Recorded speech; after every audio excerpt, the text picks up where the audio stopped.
રાજકોટ જિલ્લાના ગ્રામ્ય વિસ્તારોમાં ધોધમાર વરસાદ. જસદણ, ગોંડલ, જેતપુર સહિતના ગ્રામીણ વિસ્તારોમાં વરસાદ. ખેડૂતોમાં ખુશીનો માહોલ.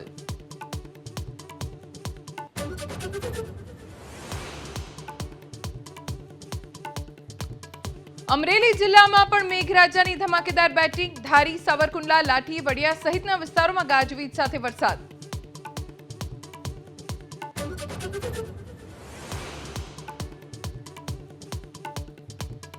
સુરેન્દ્રનગર જિલ્લામાં પણ મેઘમહેર. ધ્રાંગધ્રા અને સાયલા પંથકમાં વરસાદ. ચૂડાનો વાસલ ડેમ ભરાયો 100%. નીચાણવાળા વિસ્તારોને સતર્ક રહેવા માટે સૂચના.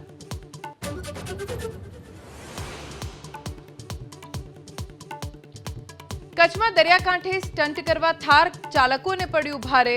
મુન્દ્રાના ભદ્રેશ્વર પાસે રન બંદર પર ફસાઈ કાર. ટ્રેક્ટરની મદદથી બહાર કાઢવામાં આવી. ગાયનું ઘી ખાતા પહેલા સાવધાન. નવસારી એલસીબીએ બારડોલી રોડ પર આવેલી ફેક્ટરીમાંથી 14 લાખના બનાવટી ઘીનો જથ્થો કર્યો સીઝ. સંચાલકોને નોટિસ.